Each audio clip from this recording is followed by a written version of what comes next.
naturopath and FX Medicine Ambassador. We are here today at NHAA 2024 Herbal Medicine Summit, and we have with us the fabulous Rachel Arthur. Welcome, Rachel. Thanks, Emma.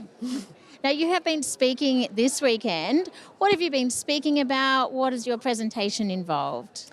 So I gave a presentation with Dawn Witten yesterday. We were talking about brokenness versus resilience and the need to recognise the growing body of scientific evidence in support of what's called active hope. And really that's just kind of like contemporary science coming around to the way that we always viewed it, I think, in terms of the tradition of mind-body connection and the need for us to keep working on a positive mindset in our patients rather than being lured into peddling fear. Yeah. I think there's a fine line there, right? I think there is, but I think that there is some sort of movement going on within our profession, maybe in associated industry, that fear sells more than good news. And yet what we know from a behavioural science point of view is that fear doesn't motivate many people. In fact, it often ends in demotivating and disempowering.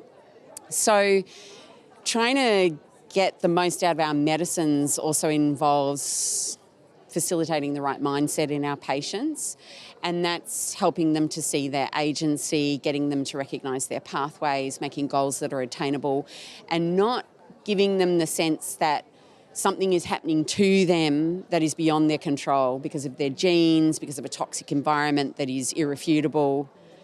They're pretty fatalistic kind of messages, and they often don't lead to healthy outcomes for people, and we won't get the best out of our therapeutic relationships or our medicines if that is the focus. Yeah.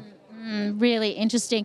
Now, I don't know about you, I've had the most amazing weekend here. I've spoken to incredible people, but as a presenter, what have you enjoyed yourself as a delegate? I've enjoyed a lot. I think in a general way, I've enjoyed the setting. I really like that it's in a regional area. It's not in a capital city. So I've loved that. It's in my sort of neck of the woods, so I love that too. I've enjoyed seeing people shine in their very different, we are such a diverse mob, and there are so many people with so much talent, so much passion in their particular areas, and getting to see them and be reminded of how strong they are and how much they carry the torch in their particular area has been really, really important.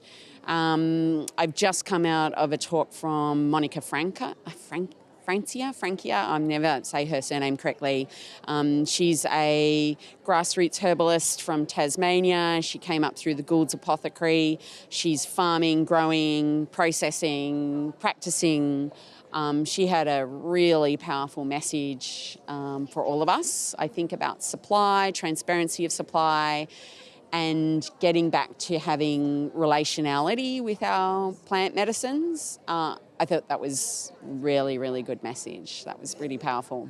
Yeah, incredible. I have to agree. There's so many people doing incredible things in our industry, and together we can do so much. Yeah, I mean, that's the feeling, isn't it, when we come together? I look around and I just think, what an extraordinary bunch of individuals. And yet again, I feel like our diversity is our strength. I think sometimes people think the diversity is a weakness because we're not all going to prescribe the same way or see things the same way. But some of the really robust discussions that have happened here at the conference, like drop dosing versus, therapeutic kind of big dosing, I think they're brilliant conversations, and I don't think there is a one answer, a one, size-fits-all sort of solution to that. That bio-individual response. Everything is different for each person, and the way we treat reflects that as well. Yeah, absolutely. And that was what came up for me, hearing from both sides. It was like, oh yeah, that's right, because there's got to be a case for both. And, rather than identifying as a drop doser or a, more pharmacological dose response sort of person, there has to be surely at the heart of any prescribing for us, whether that's nutritional or herbal, that recognition of the individual, and it's going to change the dose, right? And it's going to change the approach every time when we keep personalising it. Well, that's where the magic is as well, I think. Yeah, that's right. Yep. When we get it right, we get it really right. Yeah. Thank you so much for joining us today, Rachel. Don't forget to head to our website and have a look at all the incredible resources we have for you there, and follow us on our socials.